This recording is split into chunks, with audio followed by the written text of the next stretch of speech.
दिल्ली का चांदनी चौक, जयपुर का जौहरी बाजार तो कोलकाता का न्यू मार्केट, श्रीनगर का फ्लोटिंग वेजिटेबल मार्केट तो दादर की फूल मंडी, या फिर चेन्नई का पौंडी बाजार।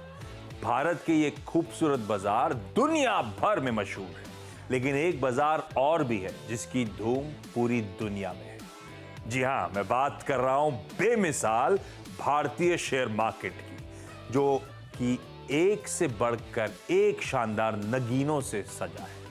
हीरे, मोती, पन्ने जैसे चमक वाले ढेरों कंपनियां इस बाजार में मौजूद हैं। बस नजर चाहिए पहचानने की। कहते हैं ना कि हीरे की परख सिर्फ जौहरी को होती है, इसलिए आज की ये महफिल बाजार के उन दिग्गज जानकारों से गुलजार है जो आपके लिए मंदी के बेहतरीन हीरे तराशेंगे।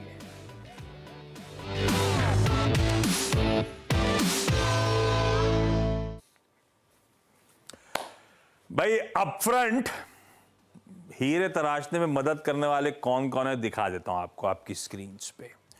होम कैपिटल के राजेश अग्रवाल साहब, जियोजीत फाइनेंशियल सर्विसेज के गौरांग शाह साहब और मार्केट एक्सपर्ट हेमांग जानी। आप तीनों का स्वागत है।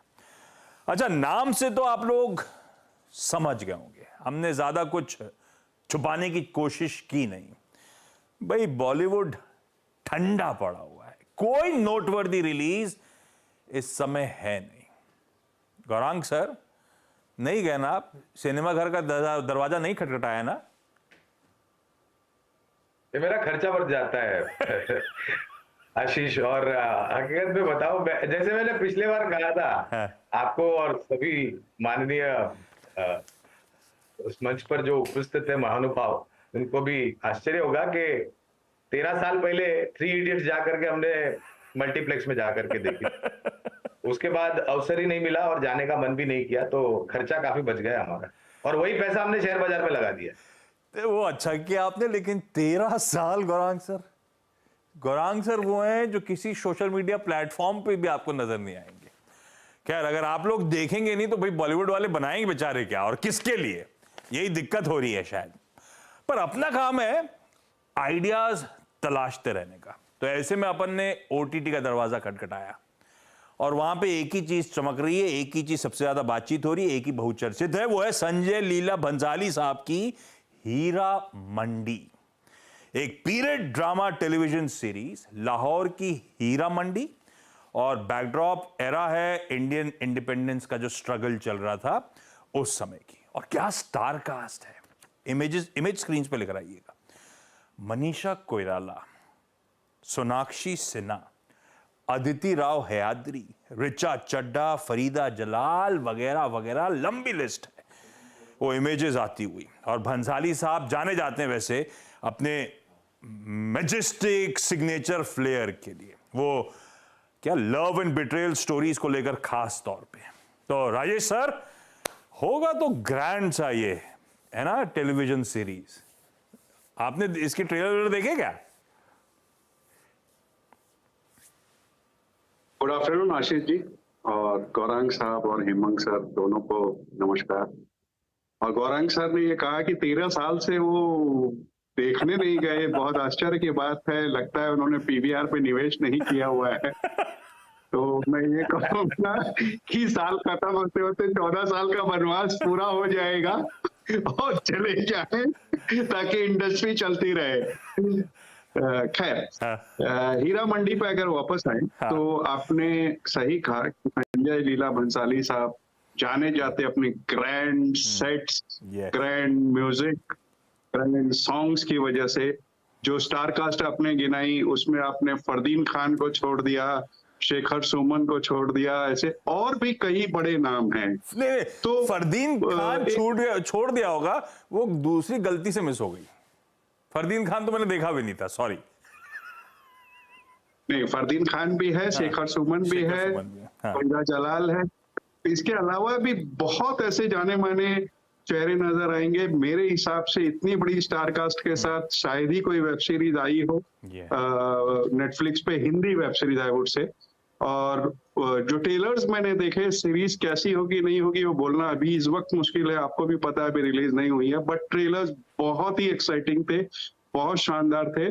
और ये आप मान के चलो कि जिस दिन भी ये होगी, शायद 1 मई को हो रही है, तो उसी दिन निपटाने की कोशिश की जाएगी। पूरे 8 एपिसोड भले ना हो तो कुछ तो किया ही जाएगा, क्योंकि अगर 1 घंटे का एपिसोड हुआ तो 8 घंटे निकल जाएंगे।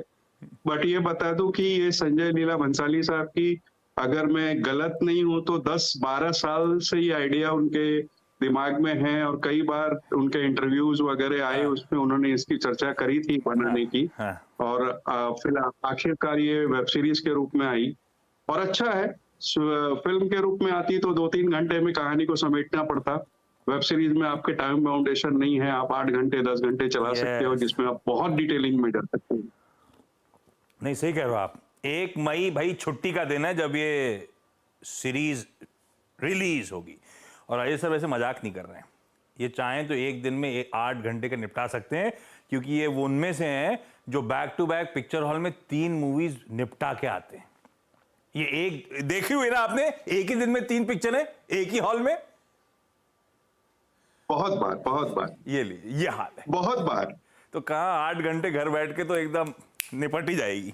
तो अपन अगले हफ्ते जब मुलाकात करेंगे तो सीरीज का पूरा रिव्यू करा लेंगे राजेश सर से। खैर, हम करने के वाले हैं, अब उस पे आ रहा हूं भाई। सीरीज का नाम था, वो लाइए जरा स्क्रीन पे, नेटफ्लिक्स प्रेजेंट्स हीरा मंडी। नीचे लिखा था द डायमंड बाजार। अपन ने ले लिया, अपना शो का नाम लेकर आइएगा, CNBC Awaaz presents Heera Mandi the stock picks. ये थोड़ा सा कंफ्यूजिंग हो रहा है, अपन फ्लिप कर रहे हैं। हिंदी में जब लिखूंगा तब ज्यादा समझ में आएगा। ये दरअसल हमने चुना था हीरा मंडी द स्टॉक पिक्स। अब करने के वाला हूं ये बताता हूं भाई साहब, निफ्टी रोज नए नए रिकॉर्ड जड़ रहा है, ताबड़तोड़ तेजी में है भारतीय बाजार। निफ्टी अपनी जगह, बतेरो स्टॉक्स हैं जो गजब का आउट परफॉर्मेंस, मल्टी बैगर बने हुए, गजब के रिटर्न्स दे रहे हैं। पर ऐसे बाजार में आपने नोटिस करा होगा कई सारे बहुत बहुचर्चित जाने माने स्टॉक्स हैं जो एकदम ठंडे पड़े हुए हैं। इनफैक्ट में से कई सारे स्टॉक्स निगेटिव रिटर्न्स दे रहे हैं पिछले 1 साल में। मैं दिखाऊंगा सारे उस तरह के स्टॉक्स आपको आपकी स्क्रीन पे। ये वो कंपनीज हैं जिनकी पेडिग्री बहुत स्ट्रांग है। हाँ, स्टॉक्स जरूर सुस्त पड़े, दबाव में, तमाम चैलेंजेस इन सबके सामने खड़े हुए हैं भाई। कहते हैं ना, लेकिन फिर भी कमल तो कीचड़ में ही खिलता है, और हीरा जो है वो कोयले से ही निकाला जाता है। तो ऐसे में बस परख और तराशने की जरूरत चाहिए, और वो करता है सबसे अच्छा काम जौहरी।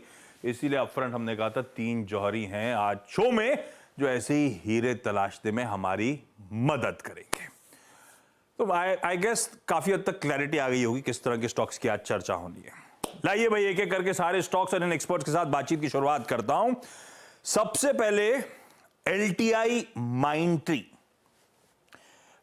एक काम करिए डायरेक्टर साहब, निफ्टी का 1 साल का चार्ट रख दीजिएगा तो पर्सपेक्टिव में नजर आएगा सबको। मेरी स्क्रीन पर रखिए क्विकली। यह है निफ्टी की चाल, 1 साल में गजब के मूव्स। और ये इसलिए मैंने कहा था कई सारे इंडिविजुअल स्टॉक्स तो कहां ताबड़तोड़ तेजी में। खुद निफ्टी पिछले 1 साल में 25% के जबरदस्त रिटर्न दे चुका है। आगे बढ़ जाता तो bank Nifty, mid cap, small caps और तगड़े आउट परफॉर्मेंसेस नजर आते, उधर गया नहीं मैं। ये निफ्टी 50 का हाल है। अब लेकर आइए LTI माइंट्री का चार्ट इसके सामने। ये देखिए इस समय कहानी, ठंडा पड़ा हुआ ये स्टॉक और ऊपरी स्तरों से अब लगातार दबाव गिर आ रहा है जब निफ्टी आउट परफॉर्मेंस की तैयारी कर रहा है। तो यहां से तो तस्वीर एकदम बदल ही गई। कहां निफ्टी 50 का परफॉर्मेंस, कहां इसका। वैसे इसको सिंगल आउट करने का कोई अलग रीजन नहीं था। मैं कोई भी IT रखता ज्यादातर तो सब इसी तरह से ठंडे पड़ते हुए, थकावट दिखाते हुए नजर आते। भाई है तो इंटरेस्टिंग कंपनी। वो माइंट्री को लार्सन एंड टूब्रो ग्रुप ने एक्वायर करा। सबने कहा था किस तरह की सिनर्जीज प्ले आउट होंगी, क्या क्या होगा क्या नहीं होगा, बहुत तारीफ हुई थी। पर रिजल्ट्स डिसअपॉइंटिंग होते चले जा रहे हैं और ये पेन आपको क्लियरली चार्ट्स पे एविडेंट नजर आता है। हेमांग सर, पहले आपके पास आ रहा हूं, है क्या ये हीरा इस मंदी में चुनने वाला, तराशने वाला, रखने वाला पोर्टफोलियो में अच्छे रिटर्न्स देने का दमखम रखता है क्या? आप होते तो खरीदते या अवॉइड करते, और क्यों? Ashish ji, thank you so much for inviting me. Panel members को भी hi, and हाँ, ये देखिए सेक्टर में थोड़ा सा पिछले 2 क्वार्टर से देख रहे हैं कि थोड़ा सा सबड्यूड परफॉर्मेंस है, और ये जो ट्रेडिशनल आईटी सर्विसेज कंपनीज हैं बाय एंड लार्ज सभी का वही हालत है। खाली डिफरेंस ये होगा कि कुछ कुछ कंपनीज जो मिड कैप में है उनकी परफॉर्मेंस एक हद तक अच्छी आ रही थी, तो मोमेंटम भी था, बट अभी बाय एंड लार्ज सभी में थोड़ा सा सबड्यूड परफॉर्मेंस देख रहे हैं। उसमें 2 चैलेंजेस है, एक तो ये है कि ग्रोथ की क्लैरिटी कम है, क्योंकि जो एआई, ये जो जनरेटिव एआई का जो ट्रांसफॉर्मेशन सभी लोग कर रहे हैं, इसमें कितनी हद तक ये कंपनीज को बिजनेस में इम्पैक्ट पड़ेगा उसका क्लैरिटी नहीं है, तो लोग थोड़ा सा अवॉइड कर रहे हैं। उसके बाद ये है कि ऐसा भी नहीं है कि ये कंपनीज बहुत सस्ते में मिल रही है। अगर आप एलटीआई माइंट्री की भी बात करें तो वैल्यूएशन से बहुत ज्यादा सस्ती तो है नहीं, तो मुझे लगता है कि फिलहाल तो इसको अवॉइड ही करना चाहिए। वेट करना है भाई। एलटीआई माइंट्री अंडर परफॉर्मिंग स्टॉक है, ऑफ लेट करेक्ट हो रहा है, पर इस गिरावट में दूर रहना ही बेहतर रहेगा इस स्टॉक से। ये वो कोयला नहीं है जिसे तराश के हीरा बनाया जाए, इस समय तो ऐसी तस्वीर है। एक और इंटरेस्टिंग स्टॉक, आपने निफ्टी की चाल देखी थी, लाइए उसके साथ पर्सपेक्टिव रखिए हिंदुस्तान यूनिलीवर लिमिटेड, वो दिग्गज एफएमसीजी कंपनी बहुत डिसअपॉइंट कर रही है। ये देखिए 9% का दबाव पिछले 12 महीने में, और रिलेटिव अंडर परफॉर्मेंस अलग, वो 26-25% निफ्टी भागा हुआ, उसके सामने 9% एक गिरा हुआ। इस तरह का स्टॉक अंडर परफॉर्मेंस, आए थे नतीजे, क्या नतीजे थे? एकदम फ्लैट, हर चीज ठंडी, एकदम परफॉर्मेंस एकदम म्यूटेड। गौरांग सर, ऐसे में बहुत कंफ्यूज हूं मैं। दिल तो कहता है ये पेडिग्री स्टॉक है, कोर पोर्टफोलियो होल्डिंग है, पर हालात ऐसा भी नहीं है कि हमारे घरों में कंजम्पशन इतना ठंडा पड़ गया कि एचयूएल के इस तरह के हालात हो गए। या तो हायर एंड पे कॉम्पिटिटिव इंटेंसिटी, और वो भी शायद नॉन लिस्टेड स्पेस से बहुत ज्यादा है, जो दिखती नहीं है, आमतौर पे चर्चा भी नहीं आती। मैं इसको पर्सपेक्टिव में ऐसे रख रहा हूं कि हालांकि मैं घर के परचेज नहीं करता हूं, लेकिन जब भी कुछ प्रोडक्ट इस्तेमाल करता हूं मुझे नाना प्रकार के प्रोडक्ट्स देखने को मिलते हैं, इवन बाथरूम के अंदर, और इन सब लिस्टेड कंपनीज के नहीं होते। तो कहीं ना कहीं तो कॉम्पिटिटिव इंटेंसिटी बहुत तगड़ी हो रही है।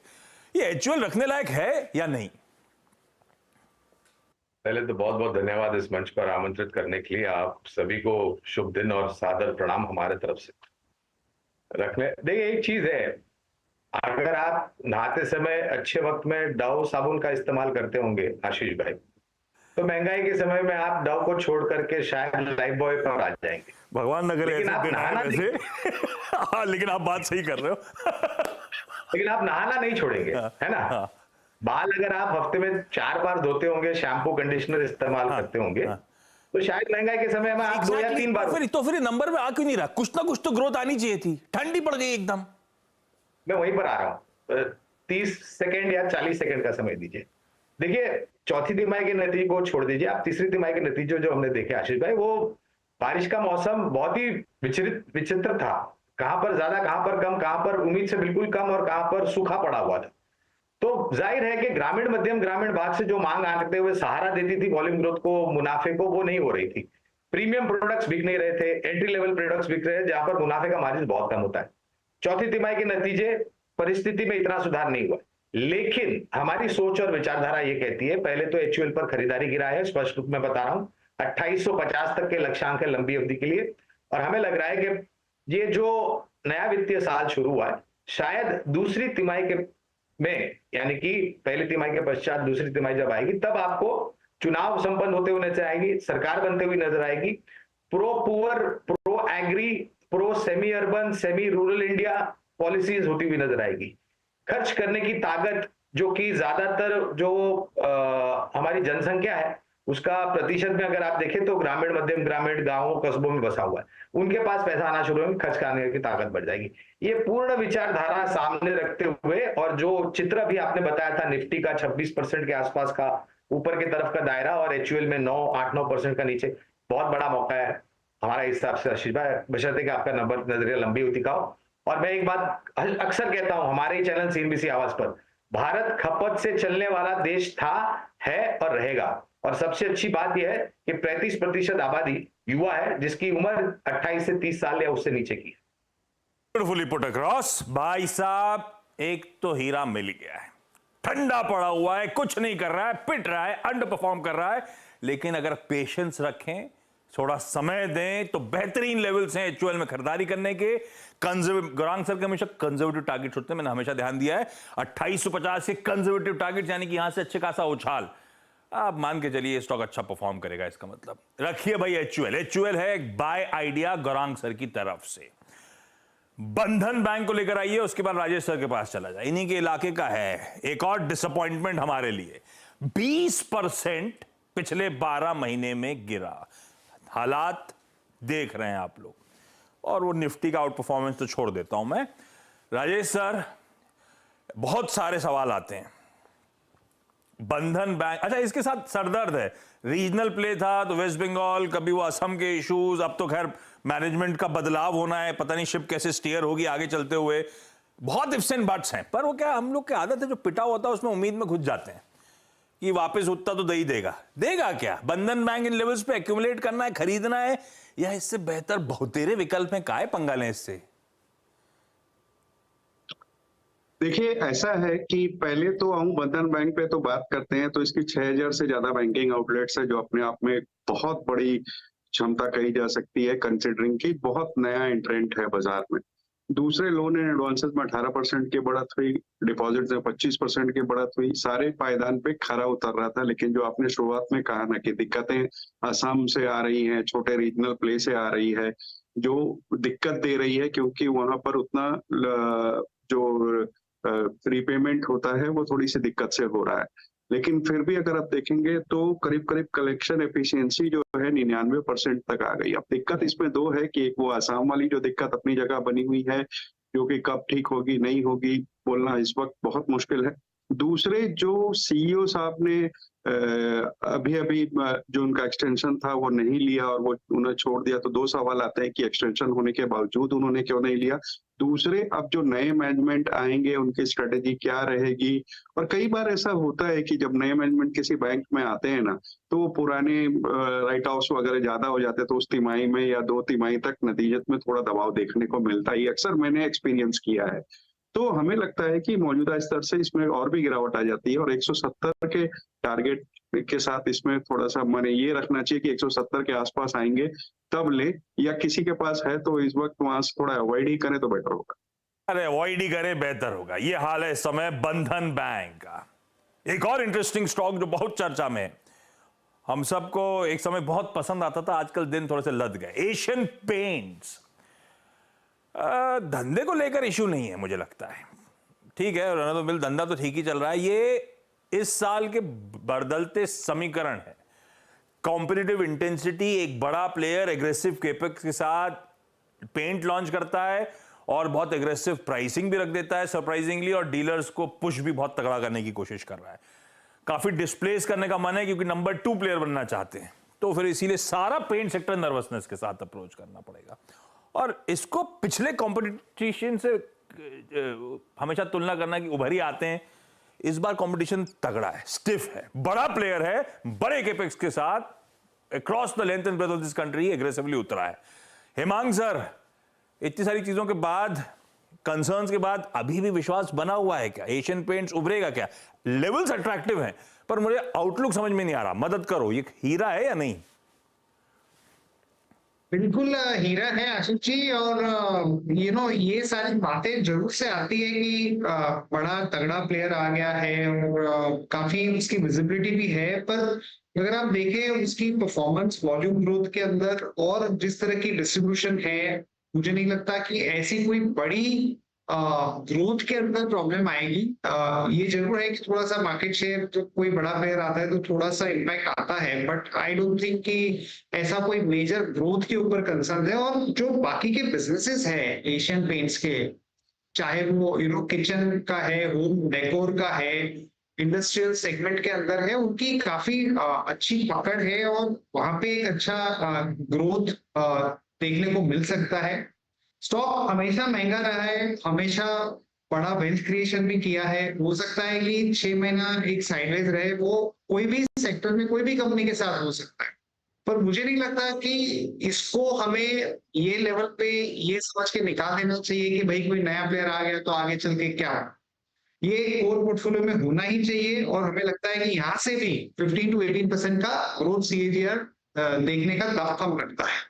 आने का नहीं भाई साहब, ये जो गिरा हुआ स्टॉक गिरावट में दरअसल खरीदारी करिए, हीरा है, हीरा ही रहेगा, बढ़िया आउट परफॉर्मेंस डिलीवर करेगा, रीजनेबल बढ़िया डिसेंट से रिटर्न्स और मार्केट आउट परफॉर्म करता हुआ इवेंचुअली नजर आएगा। एशियन पेंट्स खरीदा जा सकता है। Gaurang sir, chemicals as a basket ठंडा पड़ा था, अब चलने लगा है, पर उसमें एक नवीन फ्लोरीन है, बहुत कमा के दिया, ऐसा नहीं इसने बहुत कमा के दिया सबको। पर लाइए चार्ट जरा डायरेक्टर साहब क्विकली, पिछले 1 साल की अंडर परफॉर्मेंस, तगड़ा अंडर परफॉर्मेंस है और बहुत लोग, मुझे पता है, गिरावट में सबने एंट्री करी थी उसके बाद, लेकिन किसी को ड्यूली रिवॉर्ड नहीं करा। ये स्टॉक ठंडे ही, डायरेक्टर चार्ट भी नहीं दिखा रहे आप, न कुछ प्रॉब्लम हुई है लगता है। ये रहा 32% 12 महीने, जब रिकॉर्ड उच्चतम स्तरों के करीब खड़े हैं भारतीय बाजार। गौरांग सर, ले लूं क्या? देखिए, पूरी स्पेशलिटी एग्रोकेमिकल्स में दिक्कत ये आई थी कि चाइना +1, यूरोप +1 जो विस्तार योजनाएं इन सब कंपनियों ने करी थी, R&D में जो निवेश किया था नए प्रोडक्ट्स लॉन्चेस को लेकर के, तो पिछले साल भर से अगर आप देखें तो कमूमन ज्यादातर स्पेशलिटी एग्रोकेमिकल्स ने परफॉर्म नहीं किया था। लेकिन अब धीरे धीरे करके जो एक्सपोर्ट के आंकड़े पिछले महीने का है, उसको देखते हुए हमें लग रहा है कि अब परिस्थिति आई है कि ये क्षेत्र धीरे धीरे करके योगदान देगा और कंपनियां इसमें सकारात्मक कामकाज करके नतीजों पर एक बहुत बेहतर प्रभाव, अच्छा प्रभाव आने की पूर्ण रूप से संभावना है। दिक्कत यह है आशीष भाई कि इस कंपनी के ऊपर सीधी सीधी कवरेज नहीं है, इसलिए विशेष रूप में मैं टिप्पणी नहीं कर पाऊंगा कि आप खरीदे बेचे या बने रहे। लेकिन एक चीज बिल्कुल कहूंगा कि बैलेंस शीट काफी मजबूत है। होता है अच्छी कंपनियों में कुछ समय आता है जब वो ठंडा पड़ता है, नतीजों के आधार पर शेयर नीचे आता है या कुछ भी नहीं करता है कुछ 6 महीने साल भर के लिए। लेकिन इसका ये मतलब नहीं होती है कि आप अपनी सोच और विचारधारा में इतना बड़ा परिवर्तन लाए कि आपको आगे जाकर के शायद थोड़ा बहुत दुख हो कि मैंने वो गलत कदम क्यों उठाया। तो कंपनी काफी अच्छी है, मैनेजमेंट काफी अच्छी है, प्रोडक्ट प्रोफाइल ऑफरिंग जो है अक्रॉस द बोर्ड है और क्षेत्र से जो जुड़ा हुआ है, हमें लग रहा है कि आने वाले साल 1.5 साल में अच्छी परिस्थिति होने की संभावना है। बहुत सारे ऐसे इंटरेस्टिंग स्टॉक्स हैं मेरे पास। डायरेक्टर साहब बोलें कि 1 घंटा 1.5 घंटा करना है तो हम वो भी कर सकते हैं शो को। ब्रेक ले, उससे पहले एक स्टॉक और निपटाना चाहूंगा। CNBC आवाज के साथ ऐसे ही एक फ्राइडे स्पेशल में बहुत चर्चा हुई थी ITC की, और आज फिर अच्छे रिटर्न देने के बाद हीरा मंदी में फीचर करता हुआ, इस लिहाज से कि थोड़ा सा ठंडा पड़ा। हालांकि बहुत ज्यादा पेन नहीं है, लेकिन हाँ, एक 499 वाला पिटा 400 तक आया, उसके बाद ठंडा ही पड़ा हुआ है। अब वो ऐसे दिन नहीं है जैसे वो 200 से 500 की जर्नी वाले थे। क्या एक्सपर्ट्स का भरोसा बना हुआ है, नहीं बना हुआ है? ये बातचीत हुई थी राजेश सर और गौरांग सर के साथ, उन्हीं के साथ वापस चर्चा लाई जाए। राजेश सर, भरोसा बना हुआ है, नहीं बना हुआ ITC पे? ये थोड़ा रुला रहा है हम रिटेल को, मजा नहीं आ रहा आजकल। देखिए कितना बड़ा कोइंसिडेंस है कि 150 रुपया में जब लोग माने निराश होके सारी उम्मीदें छोड़ चुके थे, 2 ही लोग थे पूरे हिंदुस्तान में, गौरांग सर और मैं, जो हर दिन ITC की बात करते थे, और दोनों एक साथ आपके मंच में इस वक्त एक साथ है। अब बैलेंस शीट स्ट्रांग है ही, प्रोडक्ट प्रोफाइल अच्छी है, सिगरेट वॉल्यूम ग्रोथ इस बार बढ़ी हुई आई, FMCG बिजनेस अच्छा पड़ा है। जिस तरीके की गर्मी गिरी है चारों तरफ, मुझे नहीं पता बॉम्बे का क्या हाल है, कलकत्ता में 43 क्रॉस कर रहा है और ह्यूमिडिटी अलग से, तो आप समझो डेयरी और ब्रीवरेज का जो सेगमेंट है ना, वो एक तो इन्फ्लेशन में रिलीफ आ रहा है, दूसरी गर्मी इस तरीके की गिर रही है, वहां अच्छी बढ़त की उम्मीद बनी हुई है, कैश पॉजिटिव है, डेट फ्री है, डिविडेंड अच्छा देती है। इसके पॉजिटिव्स गिनाने जाऊं तो शो का टाइम मेरे को लगता नहीं 1-1.5 घंटे में भी खत्म होने वाला होगा, तो मेरे लिए तो ये ऐड ही है। हाँ, इस वक्त ठंडा पड़ा हुआ है, आपने सही बात कही, लेकिन 150 से 500 की जर्नी हो चुकी है, तो थोड़ा तो सुस्ताएगा ना साहब। भाई साहब, हीरा है, खरीदने का मन बनाइए। और ये पता है, ये राजेश सर का बाय रिकमेंडेशन स्क्रीन्स पर होगा, पर गौरांग सर का और इवन हेमांग सर का कंसेंसस बाय है। हमने पूछा था बाय या अवॉइड, तीनों बाय लेके चल रहे हैं भाई। ITC पे सबका भरोसा जस का तस बना हुआ है। ब्रेक ले रहा हूं, ब्रेक के उस पार ऐसे ही कुछ और हीरा मंदी के स्टॉक डिस्कस करेंगे। ब्रेक के बाद आप सबका स्वागत है हमारी इस खास पेशकश हीरा मंदी में। भाई वो स्टॉक जो परेशान कर रहे हैं, दबाव में, ठंडे पड़े, अंडर परफॉर्म कर रहे हैं, उनमें से कौन से हैं हीरे लंबी अवधि के लिए जिन पे आप और हम लगा सकते हैं दाव? उसी पे चर्चा हो रही है। एक और ऐसे ही परेशान करने वाला स्टॉक है जी एंटरटेनमेंट एंटरप्राइजेस। दिखाइए स्क्रीन पे। भाई सब जानते हैं किस तरह के इश्यूज आए हैं, स्टॉक किस तरह से ठंडा पड़ा हुआ है, पर बहुत सारी अटकलें, खबरों का बाजार गर्म रहता है। इंट्रिंसिक वैल्यू के तो कहीं नीचे आ गया, पर वो लॉजिक खत्म हो गया क्योंकि धंधा भी अब कॉन्ट्रैक्ट हो रहा है। पर क्या ये वाकई खरीदने वाला स्टॉक है? अपन सब जवानी बचपन से जब ग्रो अप हो रहे थे तो यही एक सबसे बड़ा प्लेटफॉर्म था जो एंटरटेन करता था, धंधा तो अच्छा था। पर गौरांग सर नहीं, मैं इसके लिए हिमांग सर के पास जाऊंगा। हिमांग सर, क्या करना चाहिए? मन करता है कभी कभी के पिटे हुए स्टॉक्स हैं, हो सकता है कोई आ जाए बाजार में, कुछ हो जाए ऐसी किसी के साथ डील, इन सब अटकलों पे बिलीव करूं या दूर रहूं? आशीष जी, कई बार मार्केट में एक्सेप्ट करना जरूरी होता है कि चीजें जिस तरह से हमने उम्मीद की थी वैसे प्ले आउट नहीं कर रही हैं। जी की बात करें, भाव से अट्रैक्टिव काफी लोगों को लगता होगा। इश्यूज है, कॉर्पोरेट गवर्नेंस के इश्यूज है, बैलेंस शीट में स्ट्रेंथ कम है, लिक्विडिटी को टेक ऑन करने के लिए जो चाहिए वो है नहीं। तो मुझे नहीं लगता कि जस्ट बिकॉज स्टॉक करेक्ट हुआ है तो लेना चाहिए। आई थिंक कोई अच्छा ट्रिगर देखने को मिलेगा तो मे बी 10-15% ऊपर भी लेना सही रहेगा, बट टाइमिंग अवॉइड करना चाहिए। बिल्कुल, पहले कुछ क्लैरिटी आ जाए, 5-10% मिस हो जाए तो भी चलेगा, लेकिन जब क्लैरिटी आए तभी जाइएगा स्टॉक के साथ, अदरवाइज दूर रहना बेहतर है, अवॉइड। ऐसी एक बहुत अच्छी पेडिग्री है, बाटा डिसअपॉइंट कर रहा है। पिछला 1 साल तो डिसअपॉइंटिंग रहा है। मेरे ख्याल से बाटा ने ईयर टिल डेट 12 महीने में कोई रिटर्न दिए ही नहीं है, और वो तो हाल फिलहाल थोड़ा बहुत मोमेंटम आया, नहीं तो समीकरण और बिगड़े हुए नजर आते। गौरांग सर, ये गजब के जलवे रहे हैं, बीच में बहुत अच्छा रीरेट हुआ था, उसके बाद ठंडा पड़ गया है और अब चैलेंजेस बताए जा रहे हैं, के शेप वाले दिक्कतें आ रही हैं बाटा के साथ। लूं नहीं लूं? तो आशीष भाई, जैसे आप बिना स्नान करे घर के बाहर नहीं जाएंगे, उसी तरीके से बिना चरण पादुका अपने चरण आसन में ग्रहण न करके क्या आप अपने विस्तार घर के बाहर जाएंगे? आप वो नहीं करेंगे।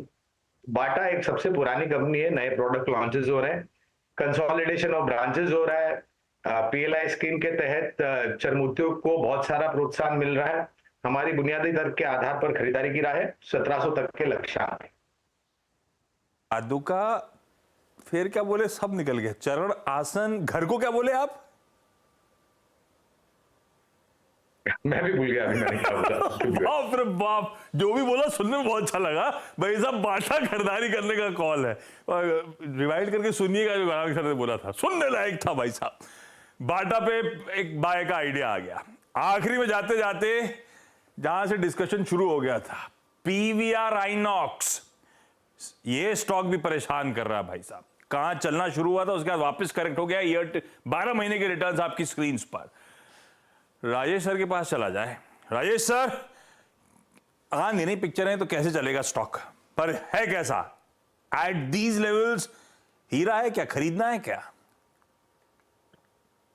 देखिए, सिनेमा लोग देखेंगे ही, और वो थिएटर में जाके ही देखेंगे, और अब मैं उम्मीद करता हूं कि गौरांग सर भी जाना चालू कर देंगे, तो वहां से भी रेवेन्यू आ जाएगा। दूसरे, अगर आप देखो तो अगर उसी बात को बढ़ाया जाए तो सबसे बड़ी चेन है 1712 स्क्रीन के साथ, और कई नए एडिशंस की प्लानिंग है, 160-170 नए स्क्रीन की। दूसरे, इस वक्त जो आप बोल रहे हो रिलीज नहीं है, वो आईपीएल और इलेक्शन की वजह से है, जिस समय नई रिलीजेस थोड़ी कम रहती है क्योंकि फुटफॉल कम हो जाते हैं। वैल्यूएशन के हिसाब से हमें ठीक लग रहा है, और सबसे बड़ी बात की सबसे बड़ी चेन है, तो यहाँ हम करीब 1650 के टारगेट के साथ खरीदारी की सलाह दे रहे हैं। एक बात बताऊं आपको, गौरांग सर गए नहीं होंगे सालों से 3 इडियट्स के बाद, लेकिन पीवीआर आइनॉक्स पे उनका भी बाय रिकॉर्ड था हिमांग सर के साथ। ये एक और कंसेंसस था, 2 ही कंसेंसस थे, आईटीसी और पीवीआर आइनॉक्स। चलिए क्विकली रैप अप कर दूं, है क्या रैप अप प्ले डॉक्टर साहब? हमने 9 स्टॉक्स की चर्चा करी, वो स्टॉक्स जो अंडर परफॉर्म कर रहे हैं, पिटे हुए हैं, उनमें से क्या क्या खरीदा जा सकता है। गौरांग सर कह रहे हैं एचयूएल और बाटा सॉलिड पेडिग्री है, भरोसा रखिए। राजेश सर आईटीसी और पीवीआर आइनॉक्स पे दाव लगा रहे हैं, पिटे हुए स्टॉक्स हैं, ठंडे पड़े हुए स्टॉक्स हैं, पर अट्रैक्टिव हैं लॉन्ग टर्म के लिहाज से। हिमांग सर एशियन पेंट्स को लेकर बुलिश हैं। क्या अवॉइड करना है? ऐसा नहीं जो सब पिटा हुआ है सब अट्रैक्टिव है। नवीन फ्लोरीन अभी भी दूर रहने की सलाह, बंधन बैंक बच के रहिए, एलटीआई माइंट्री, जी एंटरटेनमेंट बेहतर है अवॉइड करें इस गिरावट में। यह है आज के बेहतरीन हीरा मंडी के स्टॉक पिक्स। इस नोट पर Gaurang sir, Rajesh sir, Himang sir, thank you so much हमेशा की तरह जुड़ने के लिए, thank you so much enthusiastically participate करने के लिए, और थैंक यू आप सबका इस खास पेशकश को देखने के लिए। नमस्कार।